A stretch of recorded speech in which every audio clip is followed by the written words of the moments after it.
हम अपने बाकी मेहमानों की तरफ रुख करेंगे और सीधे टीएमसी के जो प्रवक्ता मौजूद हैं विनय जी, उनसे सबसे पहले बात करेंगे।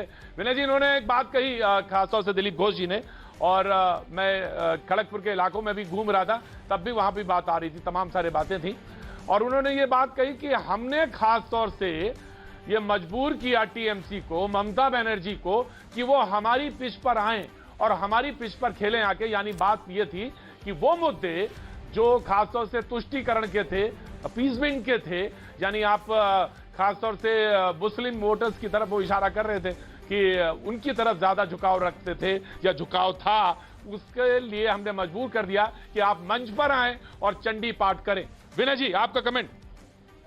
देखिए, हमारे पास जो खबर है और जो दिलीप घोष जी के नजदीकियों से, जो सूत्रों से जो खबर मिल रहे हैं कि आज जितना हम लोग तृणमूल कांग्रेस के लोग जितना प्रसन्न नहीं है, अंदर चित्त से, अंदर मन से, तहे दिल से दिलीप घोष आज बहुत प्रसन्न है।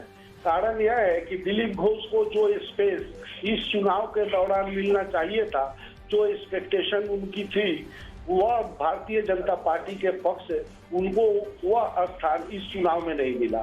दिलीप घोष जी 1% भी नहीं चाहते थे कि बीजेपी इस चुनाव में जीते। तो अब वो जो बात कर रहे हैं, गोल गोल जो घुमा के बात कर रहे हैं, वो कहने के लिए कह रहे हैं, उसमें कोई तर्क नहीं है, उसमें कोई जगह नहीं है।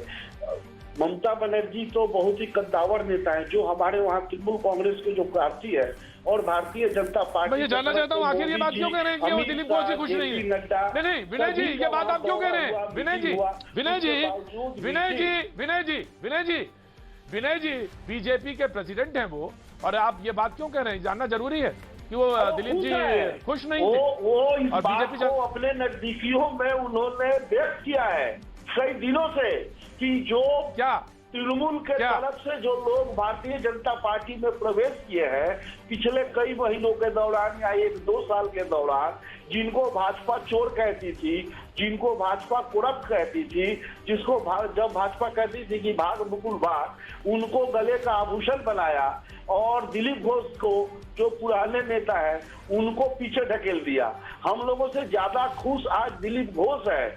दिलीप घोष के नजदीकियों से आप बात कीजिए या आपको जफर इस्लाम साहब, जफर इस्लाम साहब, जफर इस्लाम साहब, जफर इस्लाम, ये बात थोड़ा समय जो आप जवाब देता हूँ। जफर इस्लाम साहब, जफर इस्लाम साहब, ये बार बार कहा गया कि वहां पे लीडरशिप नहीं है, कोई फेस नहीं है ममता के सामने एक आइडेंटिफाइड। ये भी नुकसान का कारण है, ये भी नुकसान का कारण है कि आइडेंटिफाइड फेस नहीं था बीजेपी के पास। देखिए आसाम में हमने कोई फेस तो दिया नहीं, हमने कभी कितने स्टेट्स में हमने कभी फेस नहीं दिया, इलेक्शन के बाद ही हमने फेस चुना। उत्तर प्रदेश में हमने 2017 में हमने कोई फेस नहीं दिया, उसके बाद हमने चुना। तो ये कहना सही नहीं है कि फेस नहीं था। और जहां तक दिलीप घोष जी की बात जहां तक है, दिलीप घोष जी हमारे प्रदेश के अध्यक्ष हैं, कर्मठ नेता है, और इस तरह की मनगढ़ंत बातें जो आप उसमें कोई सच।